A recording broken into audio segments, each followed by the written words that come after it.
potential leaders become leaders. So that's why we call this Cultivate Your Next-Gen Leadership. How do you take those people who have the potential to become your leaders and turn them into super leaders for you going forward? As some of you know, if you've checked my bio, you know that I've been working with Vistage, which is 18,000 leaders who are running businesses between $5 and $500 million and a lot larger, public, private, nonprofit, who struggle through this all the time. If you're going to grow, you're bringing in new leaders to run new divisions. How do you cultivate them to be able to make the right decisions, have the right strategy, be aligned with the culture, become the kind of leaders that other people are going to follow? That's the key point about leadership. And so this has been a gigantic issue for many of our Vistage members through the Presentation Excellence Group. We do lots of other kinds of consulting, including presentation training and coaching, and it becomes an issue there. How do we turn the people coming up in departments to become phenomenal presenters with a leader presence and the ability to have a tremendous impact? So this is a critical issue. We'll answer some of your questions today, give you some guidance. That's really our goal. And feel free to contact us later on. Last, I will add, question was already asked, will we be doing these again? The answer is yes, in the spring. I think it's second week of March or third week of March. We will start again our spring series. If you have other topics that you'd like to see us cover, please send me an email. My email will be at the last slide. I'll be glad to help you so that we can see if we can add them. I know we have somebody flying in from, I think it's Utah, to be our very first presenter on valuing businesses. So we're constantly trying to meet your needs, and we're very glad to do so. So let me just go through the agenda. One is, what are today's leadership challenges? Some of us know them, but really having a good perspective on all the issues is very important if you're going to really work on the issue of cultivating leaders. The second is figuring out what are the key attributes, the 5 attributes that we think are absolutely essential for all leaders, is that they're authentic. They know how to articulate, communicate their issues well, because it's really all about communication. That they're aligned with their team, with their culture of a company, and very often the groups that the company works with, especially as we work into virtual organizations. That they're held accountable to themselves and to the other people of the team from the point of view of not just getting it right, but more important, continuous improvement. The world's changing, they need to change. And finally, are they agile? Are they able to make those changes? Are they resilient when they need to be? Those are the issues. And then we're going to give you some final parts about cultivating those next-gen leaders, because I want every one of you as a leader in your company to be at your best, cultivating your people to be the best, and turning your organization into a real winner. And that's really what motivates us here at Presentation Excellence, to work as hard as we do to help you help everyone in your company realize their potential for success, and that means the company as well. With that, let's work with some definitions. And a joke is, I'm a teacher, so I'm always like to make sure we're defining terms correctly, because if we're on the same page, it makes it a lot easier to be effective. What's the difference between a leader and a manager? It's a big issue. Peter Drucker, who's the father, if you want to call it that, of management theory, kind of made this point. Leaders are the people who choose the direction of where the company is going to go. They are the people who down and figure out what's the vision for the company, what's our mission. We're going to define those terms as well in a few seconds. What are the values? What's the culture? The managers are the people who are in charge of getting the things done right. So they're saying, now that we know what we're supposed to do, are we doing it right? Their focus is implementation and execution. If you were at our program 2 weeks ago, we talked about success. It means having the right strategy, the right culture, and the right leadership. We defined there what the terms are. Vision is the headline, in a sense. 10 years from now, what do you want the world to be writing about your company? Where do you want it to be? Where's the direction? What's your North Star? All of these kind of phrases about it. So if you're a company like Microsoft in 1980, your goal was to develop software that could be used on computers, and the vision was that every desk had a desktop with Microsoft software. The mission is what we do every day. It's people-oriented.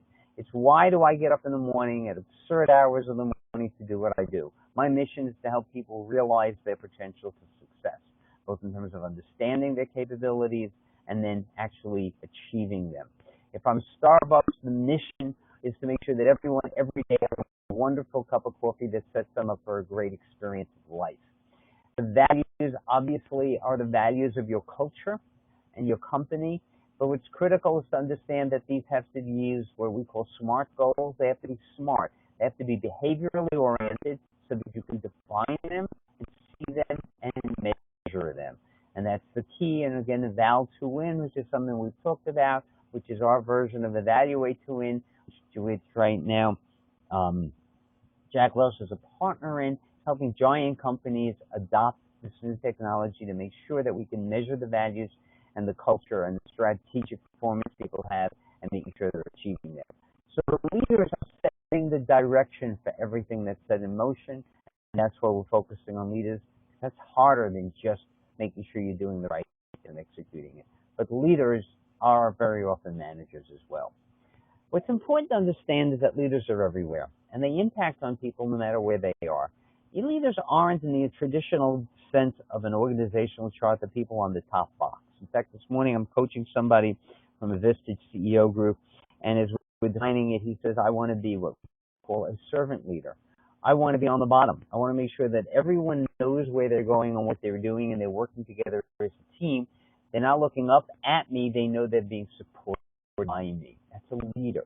Leaders are everywhere. Lead people who are sometimes we have to change the way the person is reporting to act and behave. What are their expectations for success? Should they be changed? Should they be improved? It's clearly subordinates, because that's our traditional model, and most of you know that. But it's also the peers that we work with and the peers, the people that they're going to influence. Robert Cialdini is a social psychologist like I am and spent years building this whole concept of social psychology and social support and how it affects what we do. And that's influence. And influence, which is his book, and you can read them, they're excellent, is all about how we influence other people. I give you an example from, again, this morning's coaching session because it makes it easy. Imagine you're on a track, a race track around the school or around an area, and there's two people running. And if you think about it, the first person is running, wants to run a marathon, wants to pick up speed, is learning how to do that. And he looks into the lane next to him, and to the lane next to him is somebody else who's running. He then decides to want to run faster, and so he's using that person as a benchmark for where the speed is, can I go faster? And the two actually very often will engage in some competition. Each will run better. Each will run better because they're watching the other person using that benchmark, which keeps changing, continuous improvement, and making it better. That person, in doing that, is a leader and is influencing the other person. And so the two may actually go much faster than they would have had they done it alone. Contrast that with two people who are running simply because they want to lose weight. Speed isn't of the essence, so they're looking at the other person and they're just thinking, well, I want to have a good day because I'm trying to just get some exercise and practice, and you're doing the same thing. No influence. So the key to leadership is the mental set of what they're trying to do. What's important to understand that the other person has a challenge. Why should I follow you? That's where the important points of these attributes of leadership come from. The second person on that track that I mentioned in the first scenario, who's also running to get greater speed, looks at the first person and says, well, if you can speed up, then I can speed up. So I'm following you because you're now my benchmark. The second person in the just running for pleasure and exercise, and speed's not of the essence, is someone I may not follow for that reason. So they may actually work at two different paces. You can see then the role of competition is something leaders may use sometimes to do what they do, as well as support. What we need to do is understand that we have many, many challenges that we have to address, and that changes. So in many ways, I like to think leaders have the same problems we've always had, but the world's changing, and it's changing in a new ways that we have to adapt to too. Tom Friedman, which is over a decade ago, told us about the world is flat. It's a giant world out there that we live in. We're relating to different countries. What you have to do is take a look at the economy in the last 4 days, and you've got that, okay? Oil drops. As a result, countries that survive on oil, like Russia, have a problem.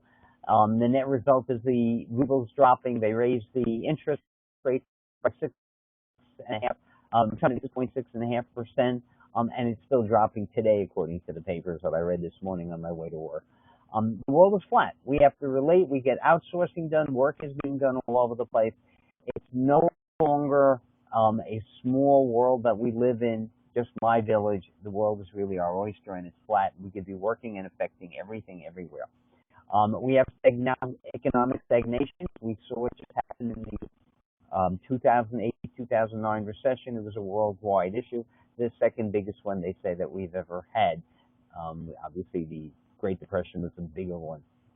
But what we're seeing today is probably a good example of the same thing. The economics in one place is affecting the economics in the other. When oil goes down from under 100 to under 60, so you're down by roughly half, it clearly is going to affect everyone.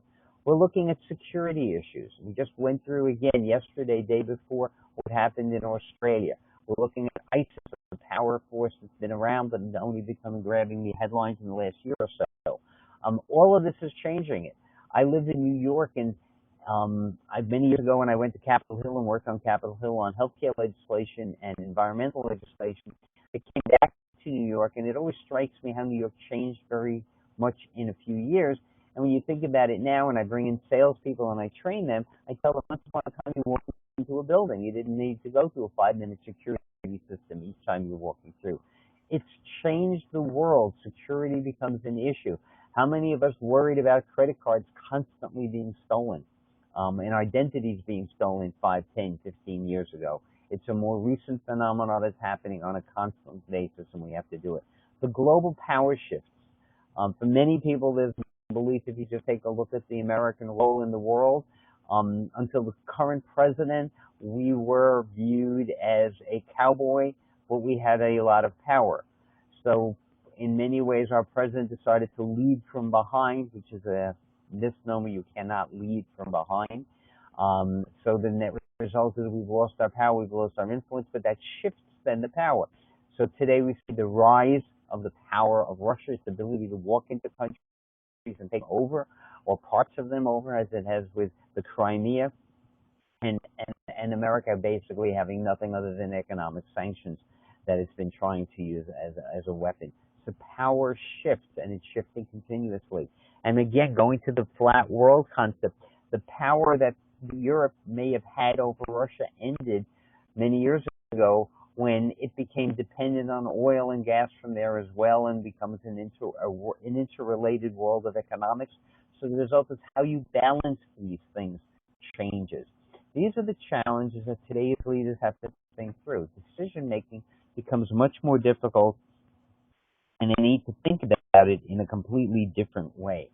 Demography will clearly change. We have workforces now that are men and women, which you didn't have 50 years ago, and you have new people with new values, the millennials. How are they looking at it? We have a workforce right now with people who are teenagers to people who are 80. That diversity in terms of the number of people, where they come from, the ethnicity, the communication, the number of languages, all of this makes being a leader more difficult because of the issues we'll talk about. And finally, the structure of the way the world is structured is being changed.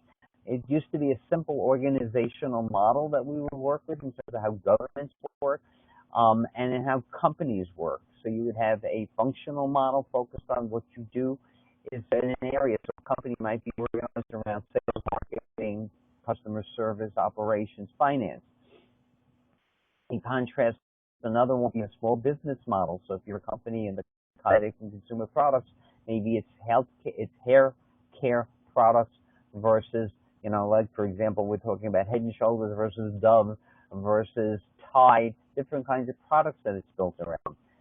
In the 1960s, when NASA was invented, a new model came out called the matrix model, changing how leadership has to work, because we report in a matrix model to 2 leaders, and the functional. We believe, and I teach this at CUNY, there's a new model out there, which we call the network model. It's the model that Al-Qaeda invented and really uses effectively, and ISIS is using. It's a model where you don't have to have people who are engaged in seeing each other every day. They're engaged because of the purpose, because they buy into the vision, they buy into the mission. They will die for the purpose of their cause. we talk about companies where people can see each other and talk to each other and send messages they're not engaged. So leaders have to deal with all of these issues, constantly shifting one after the other. And that's why it is now absolutely important for us to give them the skills and capabilities to do it. So they have to master the new virtual workforce. People working elsewhere that they're not going to see and not going to talk to, and being able to deal with different innovations that are involved. Communications is instant. You make a comment here in New York. I send an email, and less than a second later, you're in Bangladesh and you're reading about it. And what's the impact of it? Decisions have impacts, and you can't take them back. The old concept that Clayton Christensen raised, which is the dilemma. What do you do with technology when someone else is going to come up with a new technology and make you obsolete? It becomes increasingly an issue. And even though a suggestion is you have to make your own technology obsolete, from an economic point of view, for some people that makes sense, and some people it doesn't. You need to think that through. When do I destroy what I have for the new innovation, and when do I keep it?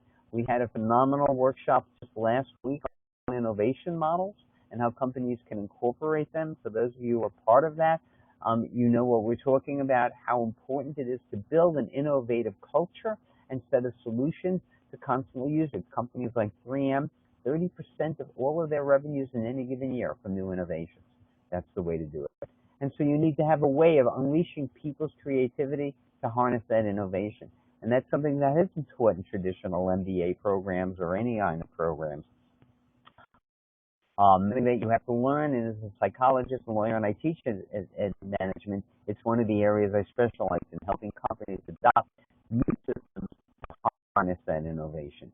Absolutely critical in this day and age. What's important to understand is that complexity has changed the equation. It's more complex now than ever to handle all these things. And that's why the importance of leader development, whether it's Vistage or internal. Vistage has a brand new program, some of you may or may not have heard it, called Vistage Inside. Instead of having CEOs meet together with peers from different industries, you actually provide a high level of the expertise to your senior management team so that you can cultivate the new leaders.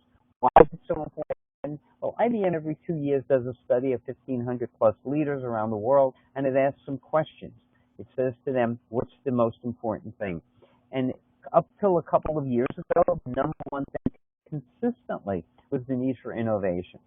The last time it did this study in 2012, actually there's a new one in 2014, but the 2012 one, is one I'm carrying attention to now, found out for the first time that the most important thing was not innovation. It was dealing with complexity.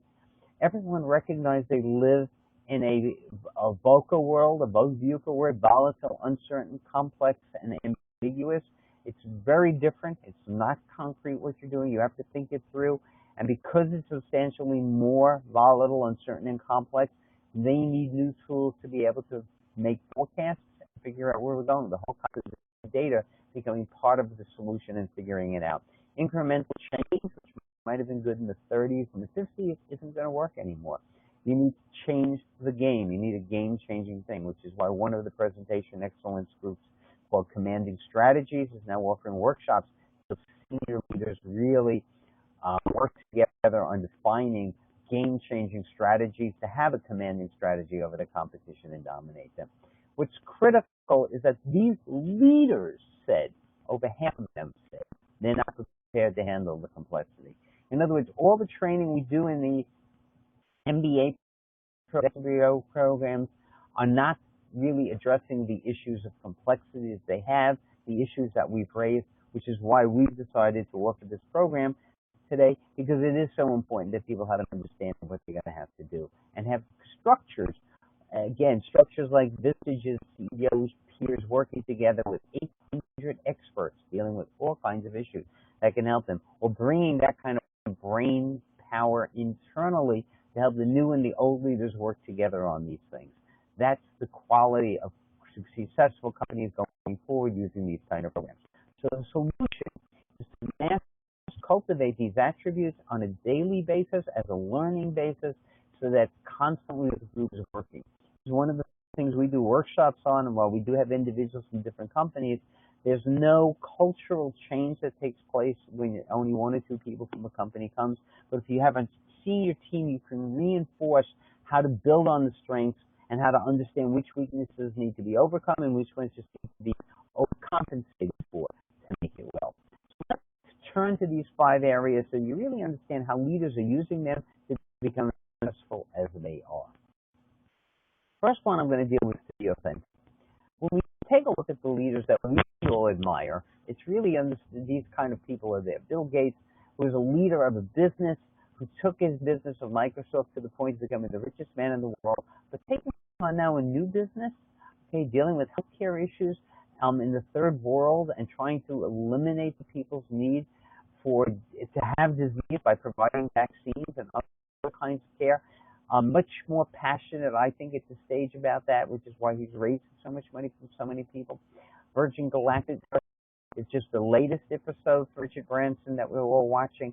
A man who is using his spirit to help all kinds of companies going, and obviously he was the second or third richest man in the world, Warren Buffett, who's been authentic about saying, I only invest in companies I understand. Okay, you can't be much more authentic than making that kind of comment. What makes these people really work well? First part is they understand they have to inspire with vision and purpose. Just yesterday, I'm working with a new marketing director through our Thought Excellence program. And he is trying to figure out how to convey thought opinion leadership for her wealth manager. And as we're talking about that, I said to her, things you might want to read are the annual report of Warren Buffett's Berkshire Hathaway. It's a great example.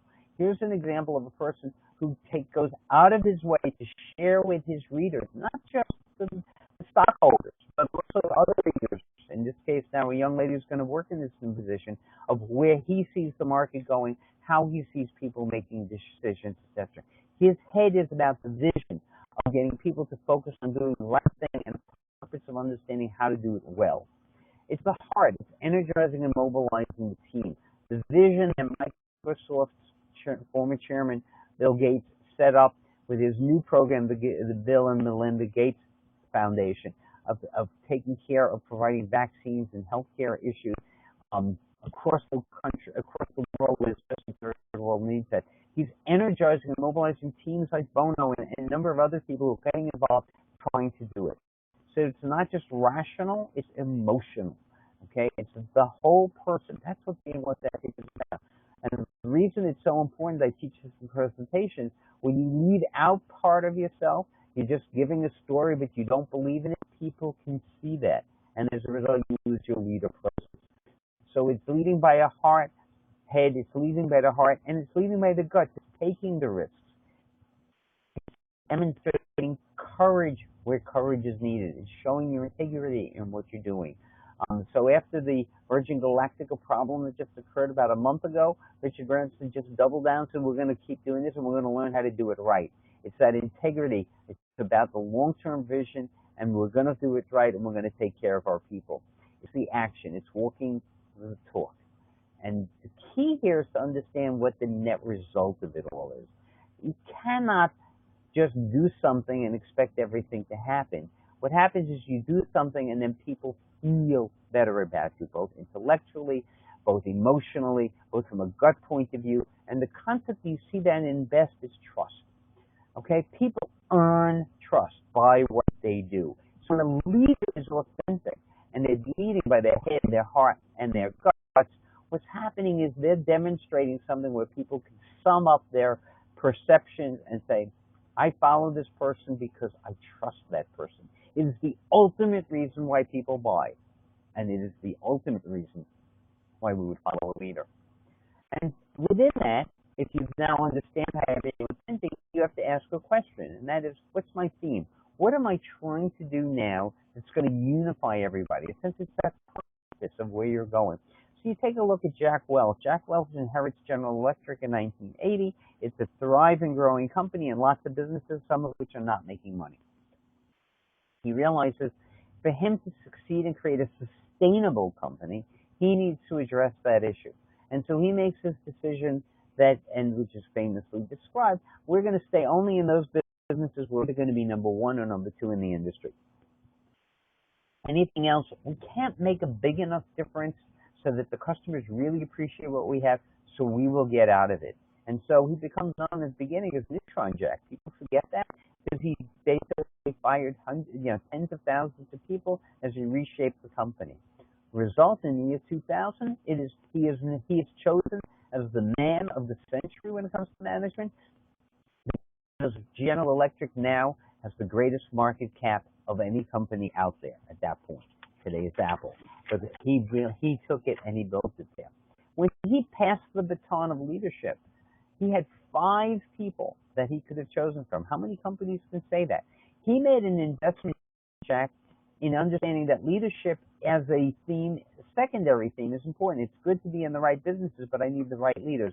And built Croton-on-Hudson as a learning center. He himself brought in experts, focused on people, created the experiences and the mentorships that are critical to the people getting these 5 attributes. And if you're not doing that in your company, or using Vistage Inside, which does the same thing in a different way, you're missing out on your opportunity. And you have 5 people all ready to go. He chooses Jeff Immelt. The other 4 leave the company, all becoming CEOs of great companies. Okay, Boeing, Ford, you name it, Home Depot, because they had the skill sets to be able to move on. But for Jeff, it's different. His focus now is, I now have the tools and I have the capability. Now I have to institutionalize it. And in 2000, we're moving to a global economy. And how does he do that there? Whether he's been successful or not is a separate issue. People can look at that in the stock price and raise the question. Point was, his theme was sustaining this capability in a new platform, the world economy. IBM, Tom Watson starts it. Goes from NextGen, creates IBM, first computer company, and focusing on offering people a solution to be able to process information faster. Fast forward, it grows, it does phenomenal, it gets into PCs. They even get a trademark on the concept of a PC for a small desktop computer, and then it gets turned over to Mr. Gerstner. Louis Gerstner turns into a company that's losing money, losing market share. It's losing its capability of where it's going. And so he needs to figure out, how do we take it to the next level? And so he writes a phenomenal book describing how do you do that? How do you turn around the Queen Mary? It's the same issue. And the answer was redefining, which is a critical part for any great leader of the vision and the mission. Redefining what is it we do, what is our identity, what is our core strategy. So it's not selling machines, it's computing, creating solutions for what we do. Similar to Apple, moving from selling computers, hence it was Apple Computer, to Apple as a company providing solutions using computing technologies that will allow people to enjoy music, entertainment, all kinds of things. We all know that. So what are some of the themes that we see? Take a look at these companies. For some, it's innovation, okay? So if you take a look at 3M, it's an innovation company. It owns that area right now when people have it. Some, it's customer-centric. Think of Zappos and the name and the reputation they've built around that theme. They're at the stage right now, at Better Way Workshops, we talk about these things and all these things. You realize they actually hire people, and after they go through the training, they'd offer them money at this point, $2,000 to leave the company if they're not going to be dedicated to it. Why? Because they want a culture with 100% engagement and commitment in there. That's customer-centric because they're doing whatever they can. A story, there are a lot of stories. We don't know how many of them are true or not, but a great story is, at one point, the head of Zappos is in Minneapolis, and it's late at night, and they're all getting back to their hotel, and there's no room service anymore in the hotel, and they're hungry, and one of the guys says, why don't we call Zappos and see if they can help us? And the other guy said, well, wait a minute, it doesn't make sense. Zappos is a shoe company and other products, got nothing to do with food. And he goes, yeah, but you know what? They do whatever it takes. That's the reputation. And so the head of Zappos says, go do it. Let's see what happens. And so they call, and the guy says, well, if we're hungry, we'll take pizza. It doesn't really matter. You tell us where we can get pizza around here. And the woman on the other end of the phone says, excuse me, sir, we're not a pizza company. This is Zappos. You choose another thing like that. She goes, I know, but your reputation is you do whatever it takes for customer service. She wait a minute, sir. She takes a minute, comes back about a minute and a half, 2 minutes later, and says, sir, we've checked. There are 3 pizza places that are still available out there. This is the one that we think might be best for you. Promise delivery really quickly. And everyone in that room smiled because they delivered on it. Customer-centric. Globalization. Again, it's the issue that we have to do. how do we work in the world. So the computing models that we very often see from IBM right now on how to help populations, how to help cities, how to help get clean water are really part of the globalization issue. Value.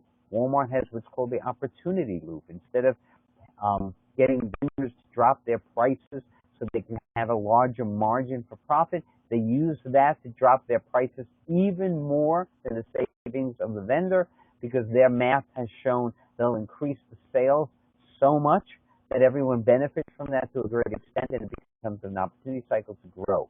It's redefining it. The value is in the system, not just in any given store. Technology, again, using technology different ways. Amazon is a leader now in cloud services. A culture. We all know about how much energy goes into building a great culture at Starbucks. Talent management, again, Apple is doing that. Continuous improvement, figuring out how to improve your products. Each of these companies is an example of a different leadership theme. Question, what's yours? And that's for the kind of thing that we don't believe management should have retreats. They should only have what we call strategic leadership advances moving forward.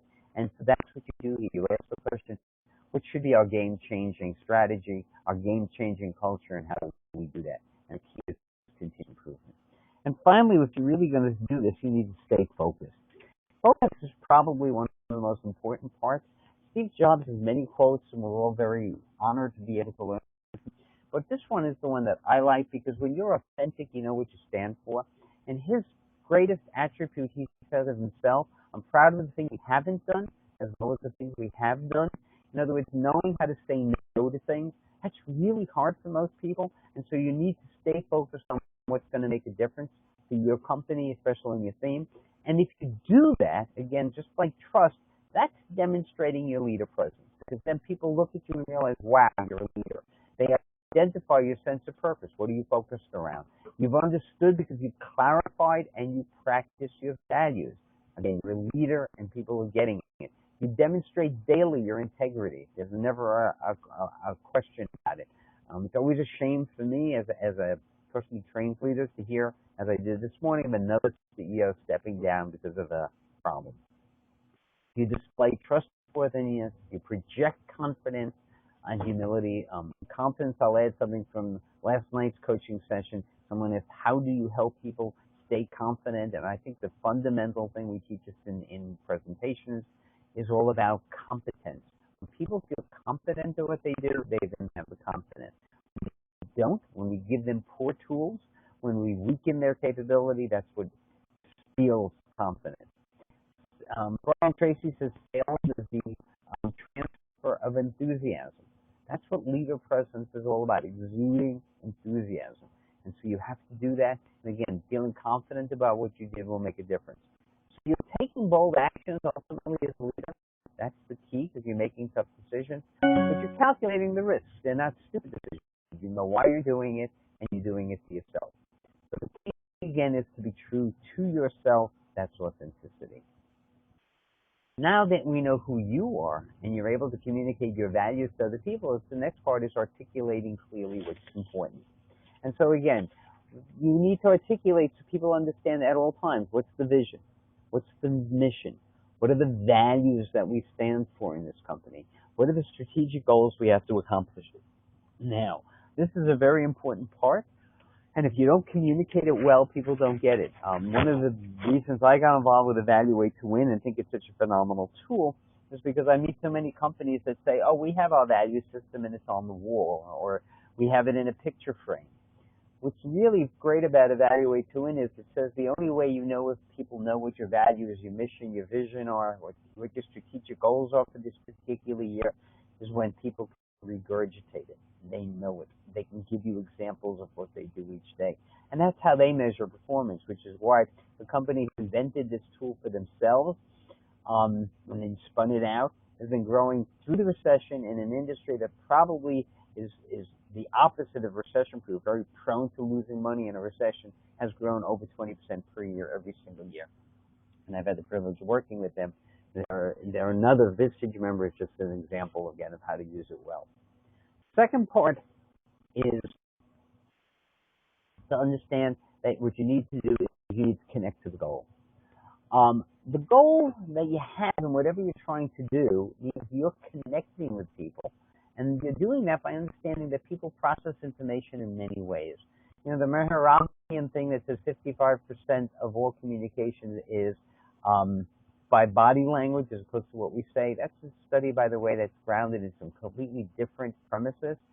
I think it's a better way to understand is that what we do is we process information as a neuro-linguistic programming people, NLP people say, that we either do it through a visual point of view, I see what you say, I hear what you say, auditory or kinetic, I feel your. If we need to do is if we're going to connect with other people and articulate our feeling about what they have and communicate it from a leader point of view, we need to know what is it that's going to resonate for the audience. And so resonancy is really very critical. And even President Ford understood that was the most important thing. To communicate effectively, you need to speak the language of your team. And that doesn't take very long to do if you spend time listening to other people. But if you do, then you're connecting, and that's what's really critical. The third part is you need to always be communicating. There are people who feel if I send out a memo, they got it. Sending out a memo doesn't mean anyone read it, understood it, appreciated it, liked it, it resonated with them. So what you need to do when you're communicating is recognize that you need to use all forms of communication. It's not just what you say, it's how you say it. Is it rational? Is it emotional? Am I ready to hear it?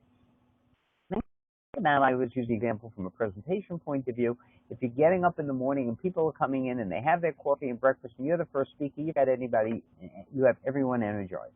If you've done this after a lunch, especially if they've served some kind of liquor, everyone's sluggish and tired, they're not listening at the same level. So you need to understand what they're ready to do. You want to use your style and format that's going to resonate with the audience so that they want to accept what you're doing. You have to focus on using everything, your behaviors, how you stand, how you present, how you run. What are the symbols you use? What are the norms of follow-through? So follow-through for leaders is absolutely critical. It's not just what you say, it's following through because that's showing your authentic commitment to what you're trying to do. The key thing for leaders is to understand consistency is so important. Actions do speak louder than words. And if they do that, the communications help generate trust. And so it becomes that bottom line issue that I mentioned before that becomes a critical part. So you have to be who you need to be, resonate, speak the messages, and do it in a way that's going to resonate with your audience. Those are the two first parts. Then you have to understand you've got to align the team because the team's going to get this information and they too have to learn how to work together. So you do that by focusing them on the common purpose of the company. That comes from constant cultural work. The second part is hiring people to begin with who value your system. That's, I think, the strength of why Zappo's concept of everyone accepts. Very often we hire people for all the wrong reasons. There's an author who writes saying, you're not the person I hired. Well, the problem is sometimes we didn't hire the right person to start with because we didn't write a job description built around the culture, the values, the responsibilities. I'm always amazed when I ask people, tell me what this person's going to do, and the first answer is what kind of school it's supposed to come from, with what kind of degree. It has nothing to do with the job. It's about the job. It's how I relate to my teammates. Do I collaborate? Those are the issues that you want. So you want to align people's goals with the company. Do they know that? That's the beauty of Evaluate to Win.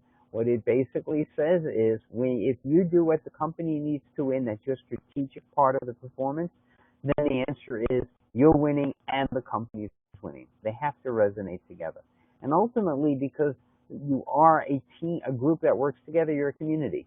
And fostering the community, and this is a wonderful time of year to save this presentation to the end, because right now that is what many of you are focusing on, your Christmas parties, your get together. Are you really fostering the community of how we're all in this together, all here to help one another, enjoy our lives, and do good for our customers or investors, and next year grow ourselves, the company, etc.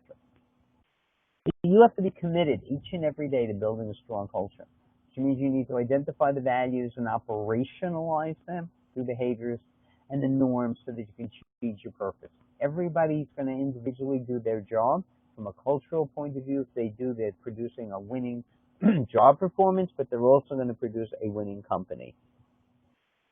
They need to collaborate. They need to work together. You know, very often people say, well, that was supportive. And I always ask the question, if someone's walking down in your office and someone drops something on the floor and the person behind doesn't see it and trips over it, okay, and you help the person up, you were supportive. But if you'd seen that the thing fell and that someone's likely to trip on it, then that's not really proactively supportive. So you see, when you define these terms, you need to be very careful with what you're looking for. And it's one of the reasons that we sponsor, as you know, a nonprofit called Mentor Our Kids, which is helping companies bring in new people in their company through internships, where they get to learn about what is collaboration. They're getting to learn about what teamwork is, what is good communication.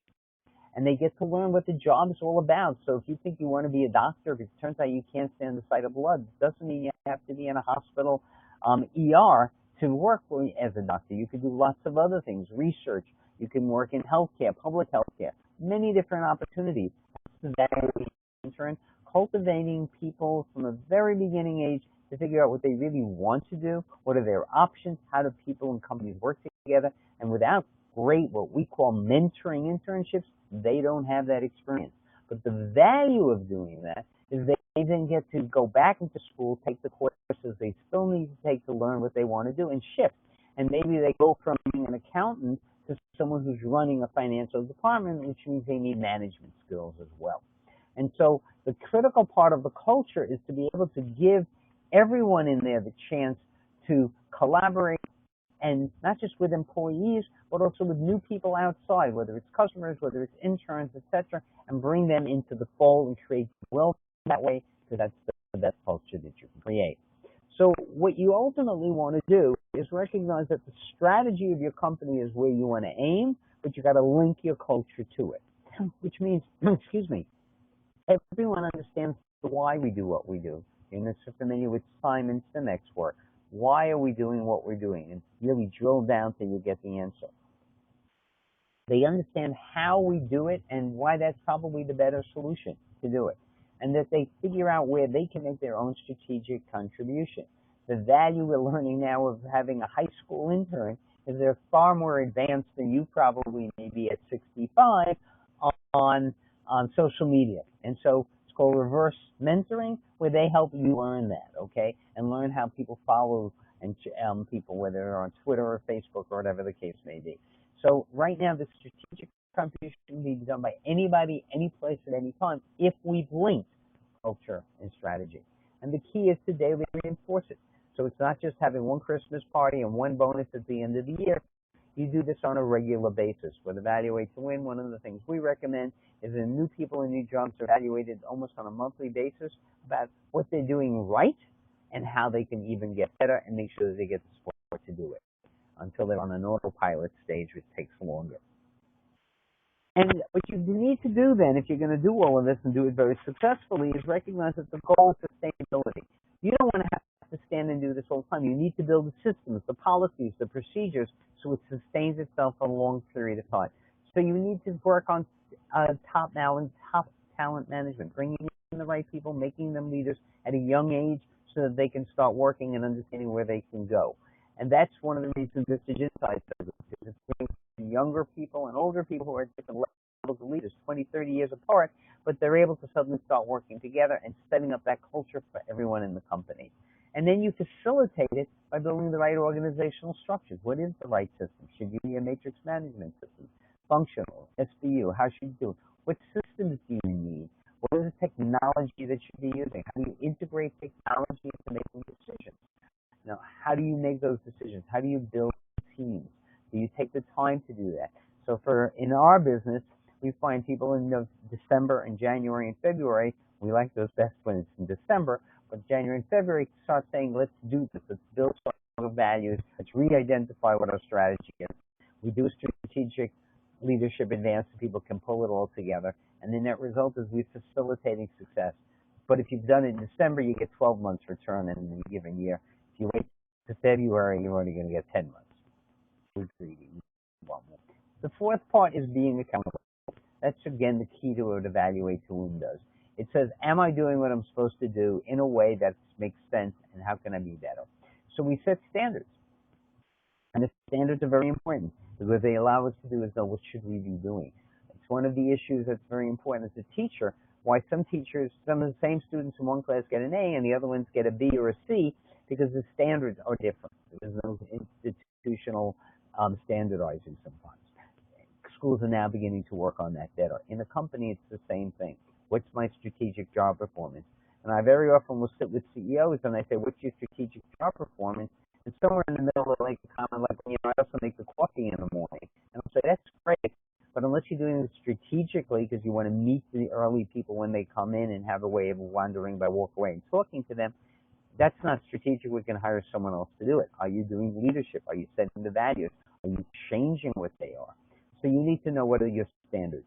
You want to evaluate performance on a regular basis, but the focus always is continue how do we get that and then to reinforce. And that's really the critical part. So there are all kinds of systems to use. It's not our conversation today. You can follow up with me if you want to. You have to build decision dashboards, focusing on the right indicators. You need objective feedback, objective ways of evaluating it. That's what's really great about evaluating when it's a 0 to 10 scale based on the criteria you set that you and your employee, or you as the employee and your supervisor, agree upon, so that all the other stakeholders are in agreement on what you're doing. And then as you go through it, you have to process these issues, what we call carefrontationally, meaning you confront people where there's a problem you have, but you do it in a caring way, and then make the changes. Absolutely. Nothing is the same. Remember, it's a very complex world, very ambiguous, things are changing all the time. And finally, you have to be agile. You have to be able to respond to the shifting priorities based on changing conditions all the time. In other words, the philosophy we like to say is whatever it takes. That's what you're looking for when you're hiring people, because that really is an attitude people bring in. It's not something you train for. They have to have that at the very beginning, and they have to be working with it. And what you have to do is take a look at the world and understand you need courage to be able to deal with some of these external realities. Ken Chenault, who's the CEO, chairman of American Express, is a great phrase because he's looking at how you face it with confidence and self-possession and resolution. He says in a crisis, you don't manage by a manual, you manage by values and beliefs. And so the critical part here, being agile, is knowing what's going to guide you and being willing to make those decisions quickly. And that's one of the values and beliefs, speed. Okay? You need to have the courage to be yourself to do it. This is a great quote again from the late Steve Jobs. Your time is limited, but don't waste it living someone else's life. Have the courage to follow heart and intuition. They somehow already know what you truly want to become. It's a great concept, great quote. Really, that's it. You have to have the courage to be yourself. It goes back again to that first part. If you are authentic and you are yourself, you can stick to what you're trying to do, and then you can make those changes quickly because you believe in yourself. You have the confidence. In sum, let's put it all together. These are the 5 A's, as we call it, the 5 A attributes of effective leadership. You have to be authentic. You have to walk the talk. You have to be true to yourself, and then articulate in your own head what the vision is, and inspire it through your actions, and then articulate it out loud by communicating it clearly and often. You have to align all the people in your company around a strong culture-based team so that people know what they do, can feel good about other people. And again, remember I talked about leadership as not just up and down, but left to right. That's part of a culture. You're aligned with everyone as part of the team. There are no silos. There's no excuses. Accountable, you have to assess performance. Performance about fulfilling the strategy. Performance about adhering to the culture so that you're aligned. The focus should always be on continuous improvement.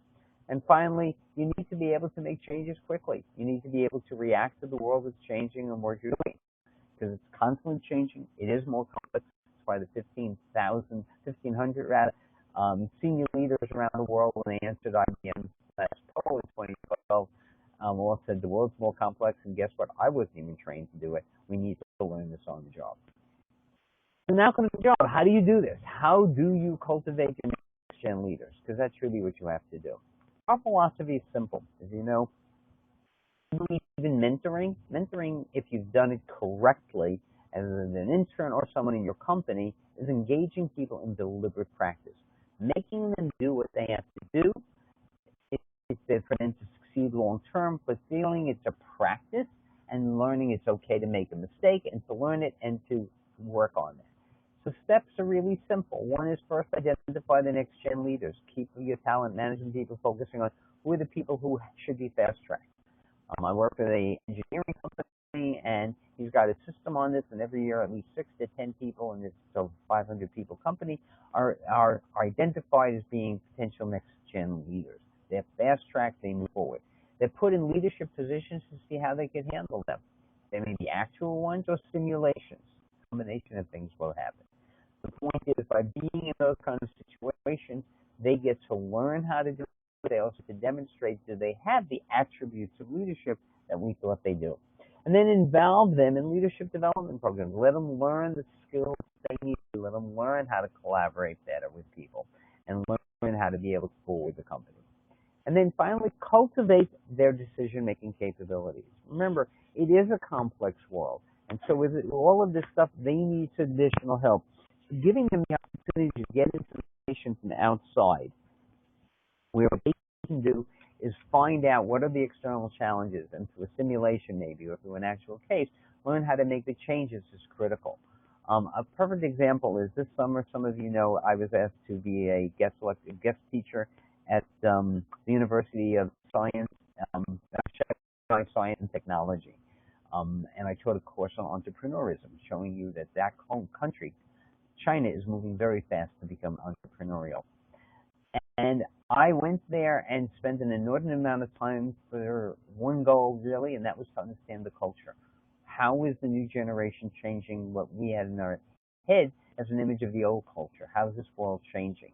And understanding that culture was critical to me because in the work that I do in my teaching, I noticed many large companies, Walmart, Starbucks, it doesn't make a difference. Many of these companies go into new countries and they fail.